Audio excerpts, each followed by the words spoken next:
Ça papote, c'est pendant la pub. On est reparti. Ça papote, barre, oui. Voilà. Allez, bienvenue et bon retour dans ce 18-19. Ce soir, nous avons Marie-Laure Fauconnier, nous avons Mathieu Sève avec eux. On parle des plantes de Mayotte, que vous êtes en train d'observer plus qu'à la loupe. Oui, relativement minutieusement. On dirait toutes les vertus positives pour nous. Et puis de l'autre côté, on va faire du hip-hop, avec Hip Hop Evolution. On va faire des danses urbaines, puisque c'est la finale du Street Dancer Show. On le rappelle, 21 groupes. Ce qui fait du monde, quand même, à gérer quand même. 21 groupes, et puis il y a une très belle surprise, parce qu'on aura le spectacle Malaika, qui va se produire une première fois pour certains danseurs qui vont le découvrir. C'est ce qui a été joué jusqu'à la Réunion. À l'île Maurice. À l'île Maurice, pardon. Oui, voilà, à l'île Maurice. Et du coup, ça va faire. Déjà, ça a beaucoup marqué parce que la semaine passée, on avait pu le faire au collège de Dembéni. Donc, ça a beaucoup marqué les jeunes parce que voilà. Pour eux, c'était beau, c'est ça le mot, sans chercher trop à valeur du spectacle. Mais pour eux, c'était vraiment beau et ils s'imaginaient pas qu'on pouvait danser comme ça on va dire en parenthèse hip-hop, parce qu'il n'y a pas que du hip-hop dedans.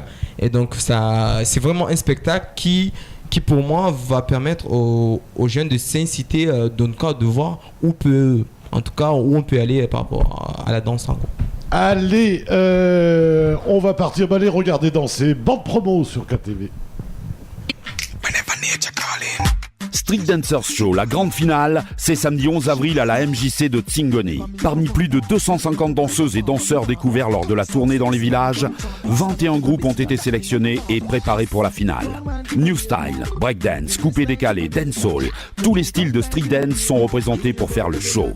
Les 3 meilleurs groupes, choisis par un jury, auront le privilège de se produire lors du grand événement hip-hop Battle of the Year du 2 au 9 mai prochain. Street Dancers Show est mis en place par Hip Hop Evolution avec le soutien de la politique de la ville de la préfecture de Mayotte pour sortir de l'ombre les jeunes danseurs qui travaillent de manière isolée dans les quartiers. Venez découvrir les talents de Street Dancers Show samedi 11 avril à la MJC de Tsingoni de 17h à 21h. Entrée gratuite. Impressionnant, messieurs. Oui, on a hâte. Ouais. On a hâte de voir tout ça. On est loin de ce niveau-là. Alors là-dedans, il y avait des groupes locaux quand même. Oui. En fait, je dirais oui et non. Parce que y a des danseurs qui ont eu la chance d'avoir des formations, surtout les danseurs qui sont affiliés à l'association Hip Hop Evolution. Et aujourd'hui, ces danseurs-là, ils essaient vraiment de voir une autre vision, c'est-à-dire de ne pas, parce qu'aujourd'hui les jeunes surtout ont tendance à copier ce qu'ils voient à la télé pour produire sur scène. Et c'est les danseurs que nous on a formés, en tout cas eux se disent il faut qu'ils créent une nouvelle matière pour en tout cas se distinguer par rapport à ce qui se fait à l'extérieur. C'est-à-dire ils sont vraiment créateurs. Voilà, c'est ça que certains groupes passent pas par le raccourci de la copie. Voilà, tout à fait. Ça vient d'eux. Ça sera meilleur au final. Moi, j'en reste persuadé. Oui, il y a de très beaux spectacles. Après, ce que je suis en train de vivre actuellement, c'est que il y a certains groupes, ils stressent vraiment, ils ont peur, mais ils m'appellent tous les soirs. Je suis pas prêt, je fais comment, je vais besoin de tes conseils. Donc ces jeunes-là, il faut les rappeler, il faut les rassurer et voilà. Et ça aussi, à faire des bandes annonces pareilles, ils s'imaginent qu'il va ça met la pression, lumière de partout, des trucs ça met la pression quoi. En tout cas, nous, on essaie vraiment de les rassurer pour qu'ils soient prêts pour le jour J. Écoute, c'est pas compliqué. Vendredi soir, une petite tisane. On ferait une sélection de plantes. Il y a plein d'herbes justement sur Mayotte. Et je crois qu'on doit avoir des plantes extraordinaires pour la tisane. Et pas que. Effectivement, dans la littérature et au niveau des rencontres, pas mal de décoctions sont faites pour plus ou moins toutes les situations qu'on peut imaginer. C'est pas vrai. Oui. Quel genre de situation? Allez, on va dire. Allez, quel est l'intérêt derrière tout ça? C'est quoi? C'est professionnaliser une filière? C'est créer une filière? C'est carrément, je pense que l'optique globale, le rêve, c'est créer une nouvelle filière. Donc, qui mettrait en valeur le producteur, le transformateur, qui donnerait une plus-value à l'île de Mayotte, vraiment créer une nouvelle filière de bout en bout avec du positif et aussi une optique de durabilité. De la diversification agricole aussi, donc permettre de diversifier les sources de revenus. On sait qu'il peut y avoir des fluctuations aussi dans les rentrées financières pour les producteurs qui sont souvent le maillon le plus faible de la chaîne, finalement. Et donc, c'est important de pouvoir faire... Ils sont souvent seuls. Oui. Ils sont souvent seuls. Oui, c'est vrai qu'ils ont parfois aussi un petit peu de mal à aller chercher de l'aide ou à venir demander conseil. Et finalement, en augmentant cette diversité de plantes cultivées, mais on peut également donc améliorer les revenus des producteurs et leur permettre de faire face à des petits aléas climatiques ou autres parce qu'ils n'ont pas qu'une seule culture. Donc, se diriger vers la diversification agricole, je pense que c'est une très bonne chose sur le long terme. Et puis le producteur est impliqué. Quand c'est une nouvelle filière, c'est également quelque chose qui peut être vraiment stimulant pour des plus jeunes producteurs. Il y a beaucoup de producteurs ici qui sont déjà plus âgés, proches de la retraite. Et donc je pense que c'est bien de motiver les jeunes en leur proposant de nouveaux défis à relever et de nouvelles cultures à mettre en place. Puis légèrement modernisé quand même, parce que c'est aussi de la modernisation. Oui, c'est toute une filière qui est à mettre en place effectivement en impliquant tous les maillons de la chaîne, donc le producteur, mais également de nouvelles techniques d'extraction également. Oui. Derrière ce que vous faites à terme, il peut y avoir un impact économique pour Mayotte. Direct. Enfin, oui, en tout cas, c'est l'objectif, pas à court terme. Donc il y a toute une phase d'étude qui est peut-être un petit peu scientifique, qui est scientifique et qui peut sembler un petit peu rébarbative, mais qui est nécessaire pour justement s'assurer que les plantes qu'on va choisir, les molécules que l'on va détecter comme étant intéressantes, sont vraiment, je vais dire, actives et qu'on n'est pas simplement dans une utilisation traditionnelle. Donc on va mettre du scientifique sur une base traditionnelle pour dire voilà, ces produits que l'on propose ont réellement une activité biologique et nous le prouvons, nous allons publier ces données, elles seront accessibles à tous. Vous avez confirmé des choses de nos anciens en fait. Tout à fait, clairement. Oui. Et déjà, dans les résultats que j'ai eus, du traditionnel connu, je pense à la curcuma, au gingembre, ont montré des résultats très très très positifs et ça correspond à ce qui a été dit lors des enquêtes. Donc effectivement, ça fait partie des résultats. Donc, et de ce qu'on va en général, dans ce type d'études, on ne valide pas nécessairement tous les usages, mais il est très fréquent, effectivement, de valider un usage que l'on a pu rencontrer. Donc, c'est l'intérêt de faire de nombreuses interviews, de rencontrer beaucoup de praticiens, de tradipraticiens. De cette façon-là, on peut vraiment recouper les informations et effectivement, je pense qu'on a déjà confirmé certaines plantes et il y en aura encore d'autres. Est-ce qu'on pourrait éventuellement découvrir une molécule magique ? Une molécule magique. Alors on risque quand même de se retrouver des classes. On va sans doute retrouver des classes de molécules qui sont déjà connues. Donc, oui, mais les autres sont meilleures. L'effet terroir. Mais ce qui peut être intéressant, c'est effectivement le cocktail de molécules. Donc c'est pas nécessairement une molécule, mais c'est un ensemble de molécules et le rapport donc donc je vais dire la concentration de ces différentes molécules combinées qui a un effet positif. On va découvrir des graphiques que vous nous avez amenés, Mathieu, vous allez nous les expliquer en live. Donc voici ici par exemple l'activité anti-lipoxygénase, donc ça c'est le terme compliqué et rébarbatif pour dire anti-inflammatoire. Et globalement, c'est un mot qui contre-triple. Voilà. C'est des courbes de réaction enzymatiques. Et alors, il faut vous imaginer que la courbe du dessus, c'est quand la réaction a lieu et c'est ce qu'on ne recherche pas. C'est ce qu'on veut éviter. Donc, c'est le témoin négatif. On n'a aucune molécule, rien, la réaction a lieu en plein et donc la réaction inflammatoire a lieu.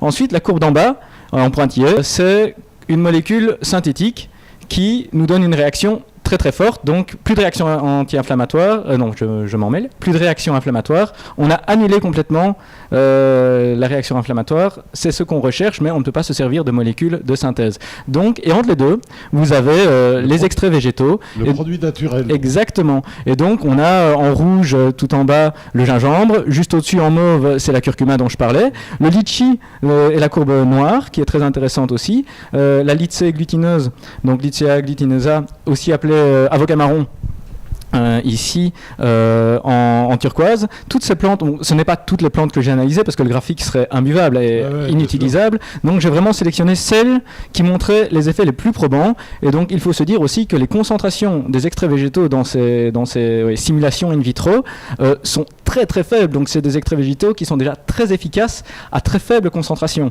donc ça c'est très intéressant. Pour le graphique suivant, Voilà, c'est une autre activité, mais globalement, il y a toujours la ligne qu'on ne veut pas atteindre qui est au-dessus, la ligne qu'on veut atteindre en pointillé qui est tout en bas. Et ici, pour vous donner une idée, un extrait végétal qui est très connu pour son activité antioxydante, donc ça c'est anti-vieillissement, protecteur, c'est le thé vert. Et donc c'est l'autre ligne pointillée juste au-dessus. Donc ça c'est une molécule qui a fait, c'est une plante qui a fait l'objet d'énormément d'études. Et donc on voit que sur Mayotte, on observe des plantes qui sont même plus efficaces que cette plante qui est déjà réputée hyper antioxydante. C'est laquelle, alors ? C'est les deux Acalypha. Alors, c'est une Acalypha ispida et une autre Acalypha wilkinsoniana. Et ça, le nom traditionnel, je ne l'ai pas, étant donné que c'est des plantes que j'ai récoltées suite à une étude chémotaxonomique, c'est-à-dire une étude issue uniquement de la littérature basée sur la pharmacopée des îles aux alentours de Mayotte. Mais voilà. Et donc, le troisième graphique, si on passe... c'est de nouveau la même histoire avec les pointillés, ce qu'on veut pas, ce qu'on veut. Et ici, 3 plantes qui ont donné des résultats relativement probants, à savoir Paulinia pinnata. Pauline, en général. Pauline, elle donne de bons résultats, ça. Le litchi, de nouveau le litchi qui est très intéressant, et de nouveau Lea guinensis, donc un bois utilisé traditionnellement dans les masques traditionnels qui est frotté. Donc voilà. Bon, les garçons, vous avez noté, hein. Oui. Mathieu a cité plusieurs fois le gingembre. Hein. Oui. Hein, les gars, il a testé, hein, visiblement. De fait. De fait. Allez, visiblement, on a des beaux produits quand même. Oui, la qualité est assez impressionnante. Et j'avoue que les extraits plus efficaces que le thé vert, je ne m'y attendais pas. Et c'est une très bonne nouvelle. Ah oui, Non, tout à fait. effectivement, c'est une très grande nouvelle quelque part. Rapidement, du côté du Street Dancer Show, on a souvent parlé de la French Touch dans certaines musiques, dans certains styles. Est-ce qu'on peut commencer à parler de Mahoraise Touch ? Ah, bonne question. J'adore, il y en a un qui dit très bonne question, il laisse répondre l'autre. Je dirais plutôt qu'on pourrait dire, on va parler plutôt de le touch de l'Afrique de l'Est. C'est un peu long, mais c'est vrai que aujourd'hui, Mayotte, on vient de la côte est de l'Afrique. Du coup, il y a une certaine tendance à se référer au style musical qui se font là-bas. Et aussi, on n'oublie pas l'occidental. Parce que je veux dire, est-ce que dans les danses, il y a quand même quelque chose qui peut dire, tiens, et ils arrivent de Mayotte. Ça commence à venir. Ça viendra. Et parce que c'est une conscience qu'on a essayé. Parce qu'ils sont physiques à Mayotte, soyons honnêtes. Oui. Depuis tout petit. Oui, en fait, nous on essaie déjà je suis arrivé ici, je te voyais à la plage, tu faisais des pirouettes. Je pense qu'on peut dire qu'il y a un savoir-faire technique à Mayotte qui est plutôt très bon et même très reconnu sur le plan national et international. Voilà, des danseurs vont reconnaître qu'à Mayotte il y a un très bon niveau technique. Maintenant, la question était plutôt sur est-ce qu'il y a une identité artistique Et ça, nous en tout cas, Hip Hop Evolution, on souhaite accompagner les danseurs vers ça, vers cette identité de danse.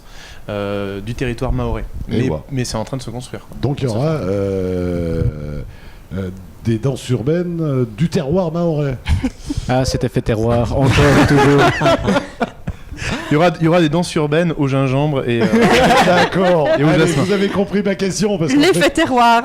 C'est l'effet terroir. Oui, donc on en parle pas beaucoup à Mayotte, soyons honnêtes, ni des AOC, ni de tous ces trucs-là, on n'en parle pas. Donc, est-ce qu'on en a besoin ? Moi, je pense qu'on doit en parler parce que c'est la meilleure protection. On pourrait imaginer qu'on peut breveter quelque chose, on ne peut pas le faire avec du vivant. Donc les plantes, on ne peut pas breveter une plante en disant voilà, telle plante est brevetée. On peut breveter par contre des usages. Et ce que l'on peut faire ici, c'est protéger très facilement, je vais dire, les plantes, puisque la composition de ces molécules d'intérêt va dépendre de l'endroit où on va les cultiver.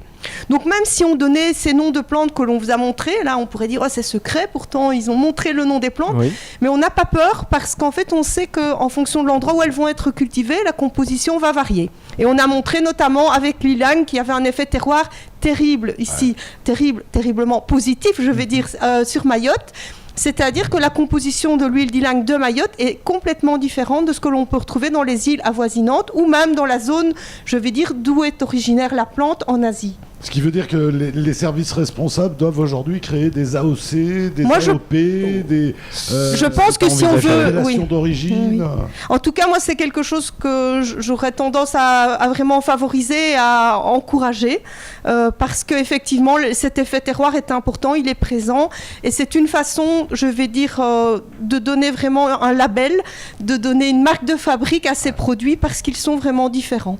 Et peut-être pour donner un petit mot d'explication, pour ceux qui ne connaîtraient pas l'effet terroir, beaucoup de gens imaginent l'effet terroir pour du fromage, pour des produits danseurs, transformés, les danseurs, oui, pour le vin. Et on pense souvent que c'est lié à la façon de transformer les produits, mais c'est également lié très fortement donc, au type de sol, donc effectivement la composition du sol, on l'a montré pour l'ylang également, donc la composition du sol, les pentes qui sont importantes, le climat. Avec des différences importantes, même pour de petites variations de climat d'une île à l'autre, on a des compositions très différentes dans les plantes. Donc cet effet terroir, il est important et je pense qu'on doit en tirer profit, le valoriser pour vraiment avoir un label Mayotte qui sera une réalité, qui représentera vraiment une plante qui a une composition donnée qu'on ne retrouvera nulle part ailleurs, même si on en faisait une bouture et qu'on essayait de la cultiver à Madagascar par exemple. Donc vous le conseillez? Ah oui, très fortement. Voilà, je ne sais pas si tout le monde... Aider la filière aussi, tout à fait. Un vrai coup de... Ça donne une plus-value à la filière et ça la protège quelque part de contrefaçons qu'on pourrait mettre en place dans d'autres pays où on essaierait de faire un produit équivalent. Puisque c'est vraiment la marque de fabrique liée à votre sol, à votre climat et à votre savoir-faire. Et puis à la qualité du travail de tous ces... tout à fait. De toute la filière, depuis des années, etc. etc. Qu'est-ce que ça va devenir après? La thèse va être terminée. Qu'est-ce que ça va devenir? Ça va servir à quoi tout ça? Bien, on espère la diversification de l'agriculture ici. La finalité d'un produit soit directement destiné au grand public, soit une molécule extraite et finie qui pourrait être vendue comme matière première à des plus grandes enseignes dans le monde du cosmétique.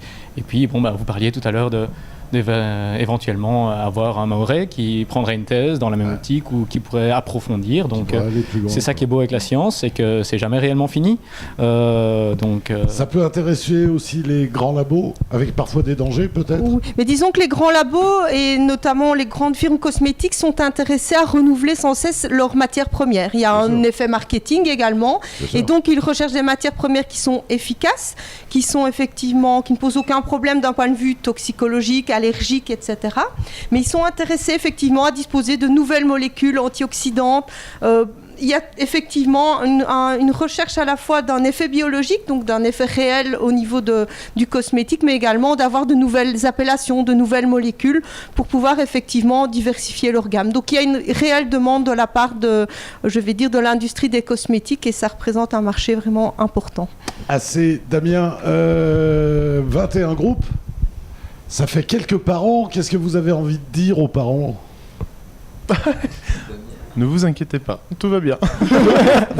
venez les voir. Bien sûr. Venez les encourager. Venez vous rendre compte que c'est pas rien ce qu'ils font. Pas que les parents, les amis, tous ceux qui peuvent. Après, il faut pouvoir venir jusqu'à Tsingoni, mais évidemment, c'est ouvert à tous. Et oui, en tout cas, accompagnez vos enfants dans cette pratique-là. Pour ces enfants, ils montent sur scène, c'est pas rien. C'est une belle aventure qu'ils vont vivre. C'est une belle aventure qui vit depuis 6 mois. C'est une belle aventure. Et puis venez comprendre où ils passent leur soirée aussi.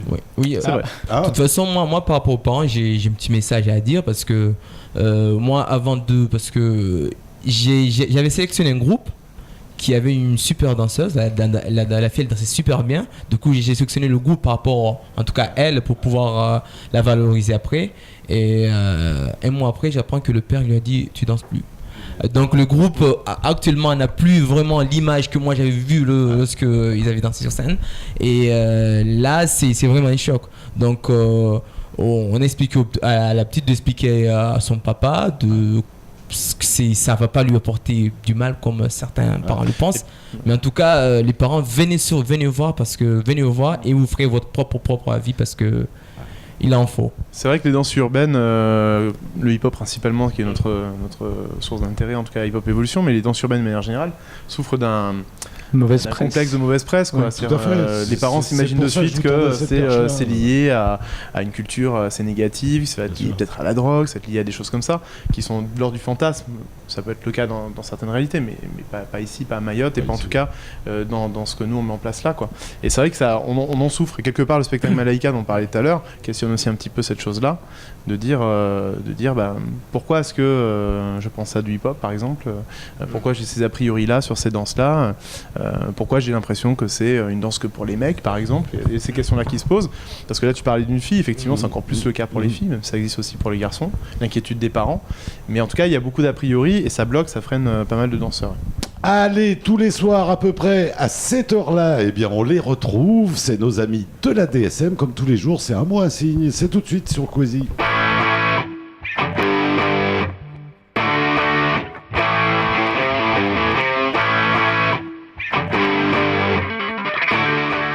Bonjour et bienvenue sur Un mot, un signe. Aujourd'hui, on continue sur le thème des légumes. Sofia va nous montrer comment on signe champignon.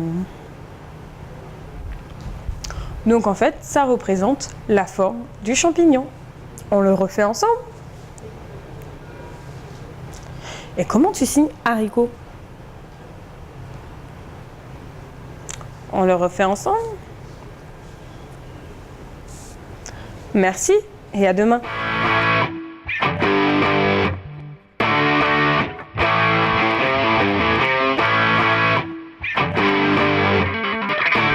Allez, un grand clin d'œil à la DSM, mais c'est vrai qu'il faudra qu'on filme un jour pendant que la rubrique passe et qu'on vous le montre après. Il y a vraiment de quoi rigoler. Allez, on arrive au bout du chemin que l'on devait parcourir ensemble. On rappelle, samedi 11 avril 2015, de 17h à 21h. On vous attend du côté de la MJC de Tsingoni. En tout cas, quand je dis on... Il y a 21 groupes qui vous attendent du côté de la MJC de Tsingoni pour la finale du Street Dancer Show. Qui remercier, messieurs, pour cette belle opération? Beaucoup de gens, principalement, j'en parlais tout à l'heure, la politique de la ville, la préfecture de Mayotte, qui est notre gros partenaire privilégié sur ce dispositif-là. Là, pour le coup, la mairie de Tsingoni pour cette finale qui a la gentillesse de nous accueillir. Et toutes les mairies qui vous accueillent. Et toutes les mairies qui nous accueillent tout au long du dispositif, bien sûr. Et qu'on encourage d'ailleurs à nous en tout cas on a le souhait, ce dispositif, c'est qu'il continue, qu'il se pérennise d'année en année, de le continuer, de le refaire l'année prochaine, voilà. Après d'autres partenaires, on a beaucoup de partenaires qui nous ont aidés à mettre en place l'événement, des partenaires privés, mais bon les cités seraient très longs, mais voilà. Ok, Marie-Laure et Mathieu, qui remercier pour cette opération? Eh bien, remercier l'ODA. Deux opérations même. Hein. Oui, l'ODADOM, Aromaoré. Oui, et puis la l'État, DAF, l'État. La Chambre d'agriculture. La Chambre d'agriculture. Il y a aussi le Conseil général, le lycée agricole de Coconi qui m'a permis de m'installer, de bénéficier de leur infrastructure lors de ma première mission. Il y a aussi l'atelier agroalimentaire, là où j'ai pu installer mon laboratoire portatif et faire mes premiers extraits. Toutes les personnes qui ont pris part de près ou de loin à ce beau projet qui vise à valoriser la flore de Mayotte au travers de l'utilisation dans des cosmétiques. Ouais, puis j'imagine que vous remerciez la nature. Ah, je remercie. Oui. Je remercie Marie-Laure aussi qui me supporte, Le soutien. me conseille. Vous allez encore très certainement mener des enquêtes. Qu'est-ce qu'on peut dire aux gens que vous allez questionner? C'est pas du vol, c'est pas du... Non, absolument c'est- pas. Donc l'idée, c'est important et je pense que les gens me connaissent maintenant depuis un petit moment ici. Donc l'idée, ce n'est certainement pas de piller des ressources naturelles pour les exploiter en Europe, que du contraire. C'est vraiment essayer de mettre en place des filières locales complètes et permettre donc d'augmenter les revenus des producteurs, des gens qui font de l'extraction et qui vont aller jusqu'à la valorisation du produit fini. Donc c'est vraiment ça notre objectif. Et puis qu'un jour on trouve parfum fait avec du Voilà. langue de Mayotte. Voilà. Oui. Hein, qu'on sache que ça vient d'ici. Et pas d'ailleurs. Voilà, Protégé par une AOC, voilà. Et derrière tout ça, il y a des emplois quand même. En Tout à plus, fait. mais c'est Oui. ça, c'est Toute une filière à mettre en place, Oui. c'est aussi quelques emplois. Tout à fait. exactement. Oui. Et donc de l'avenir pour nos jeunes sur leur terroir et leur territoire. Messieurs, dames, merci. J'espère qu'on va se recroiser dans les prochains jours. En tout cas, sinon, bon retour à Liège. Merci. Merci. Et puis à la prochaine. À la Allez. prochaine. Les jeunes, merci d'être venus. Merci assez. Merci pour Merci l'accueil. Damien. On se donne rendez-vous bien sûr samedi soir. J'espère que vous serez en forme. Petite tisane avant, hein, vendredi soir. Petite tisane Samedi soir, à quelle heure c'était À 17h. Je viendrai avec mon trolley et les herbes. Voilà. Et puis il y aura du jasmin, hein, j'imagine. Et puis on prévoira le gingembre. Voilà. On se retrouve demain, si va la vie. Salut, on vous embrasse.